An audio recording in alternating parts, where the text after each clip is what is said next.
அனைவருக்கும் வணக்கம்.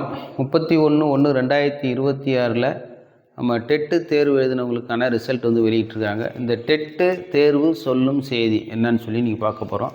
இந்த டெட்டு தேர்வில் பார்த்தோன்னா முதல்ல பேப்பர் 1ல் 91,072 பேர் எக்ஸாம் எழுதியிருக்காங்க. இந்த 91,072 பேரில் 44,770 பேர் தேர்ச்சி பெற்றிருக்காங்க. ஆக மொத்தம் தேர்ச்சி சதவீதம் பார்த்தோம்னா 49.16% பேர் தேர்ச்சி பெற்றிருக்காங்க. கிட்டத்தட்ட 50% பேர் தேர்ச்சி பெற்றாங்க. அதுக்கடுத்து பேப்பர் 2ல் சோசியல் சயின்ஸ் பிரிவில் பார்த்தோம்னா மொத்தம் தேர்வு எழுதினவங்க 1,42,861 பேர் தேர்வு எழுதியிருக்காங்க.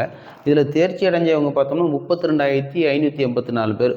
தேர்ச்சி சதவீதம் எடுத்தோம்னா 22.08% தான் என்ன பண்ணியிருக்காங்க, சோசியல் சயின்ஸ் பாடப்பிரிவில் தேர்ச்சி பெற்றிருக்காங்க. ஆக மொத்தம் தேர்ச்சி சதவீதம் மிக குறைவாக இருக்குது.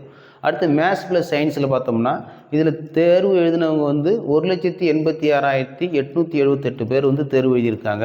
இதில் தேர்ச்சி பெற்றவங்கன்னு சொல்லி பார்த்தோம்னா 71,608 பேர் தேர்ச்சி பெற்றிருக்காங்க. மொத்தம் 38.3% பேர் என்ன பண்ணியிருக்காங்க, தேர்ச்சி பெற்றிருக்காங்க. இந்த டெட்டு சொல்லக்கூடிய செய்தி இன்றைக்கி என்னன்னு சொல்லி கேட்டோம்னா, சோசியல் சயின்ஸ் பிரிவில் பார்த்தோம்னா தேர்ச்சி சதவீதம் மிக குறைவாக இருக்கிறது. பேப்பர் 1ல் அதிகமாக இருக்குது. பேப்பர் 2ல் மேத்ஸ் ப்ளஸ் சயின்ஸில் பார்த்தோம்னா தேர்ச்சி சதவீதம் 38.3%. முந்தைய ஆண்டுகளில் நடத்தப்பட்ட தேர்வுகளில் தேர்ச்சி பெற்றவங்களோட அதிக சதவீதம் பேர் அங்கே தேர்ச்சி பெற்றிருக்காங்க. இப்போது தேர்வு எழுதக்கூடிய அடுத்த டிஆர்பியால் நடத்தப்படக்கூடிய போட்டித் தேர்வுகளில், அதாவது வேலை வாய்ப்புக்கு வேலையில் அமர்த்தக்கூடிய தேர்வுகளுக்கு இந்த தேர்ச்சி பெற்றவர்கள், இந்த தேர்வாளர்கள் எல்லாமே உங்களுக்கு போட்டி கொடுக்கக்கூடிய தேர்வாளர்களாக வருவாங்க. நீங்கள் ஏற்கனவே 100 மார்க் எடுத்துருக்கலாம், 90 மார்க் மேலே எடுத்து தேர்ச்சி அடைஞ்சிருக்கலாம்.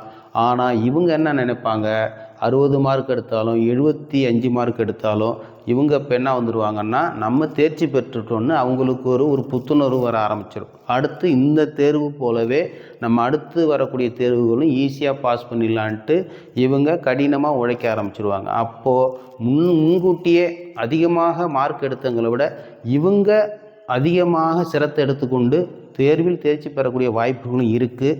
இன்னொன்று பார்த்தோம்னா குடும்ப சூழல் ஒவ்வொருத்தருக்கும் ஒவ்வொரு மாதிரி இருக்கும். இப்போ இவங்க கஷ்டப்பட்டுட்டு இருந்திருக்கலாம், சில வேலைகளில் இருக்கலாம், என்ன பண்ணலாம், பார்ட் டைமாக ஜாப் பண்ணலாம், அந்த மாதிரி சூழல்லாம் இருப்பாங்க. அதெல்லாம் விட்டுட்டு கூட இவங்க படிக்கக்கூடிய வாய்ப்புகள் இருக்குது. அதனால் காலம் என்பது யாருக்கு எந்த விதமான இன்னல்களை கொடுக்கும், யாரை எப்போ ஃப்ரீ பண்ணுன்னே தெரியாது. அதனால் முயன்றாலும் மொத்தமாக இவங்க என்ன பண்ணுவோம், தொடர்ச்சியாக அந்த பயிற்சியில் இருந்தால் மட்டும்தான் இவங்க தேர்ச்சி பெற முடியும். எப்போ தேர்வு வரப்போகுது, தேர்ச்சியில் எவ்வளோ பேருக்கு வேலை கொடுப்பாங்க, இந்த மாதிரியெல்லாம் எண்ணங்கள் இருந்ததுன்னா ஒருபோதும் தேர்ச்சி பெற முடியாது. தொடர்ச்சியாக அதே எண்ணத்தில் யாரெல்லாம் இருக்கிறாங்களோ அவங்க மட்டுமே தான் தேர்ச்சி பெறக்கூடிய நிலைமைக்கு தள்ளப்பட்டு விட்டார்கள். அதனால் போட்டித் தேர்வுக்கு, இந்த தேர்வுக்கு தயாராகக்கூடிய மாணவர்கள் தொடர்ச்சியாக நீங்கள் பயிற்சி பெற்று வந்தீங்கன்னா உண்மையாகவே நீங்களும் தேர்ச்சி பெறலாம்.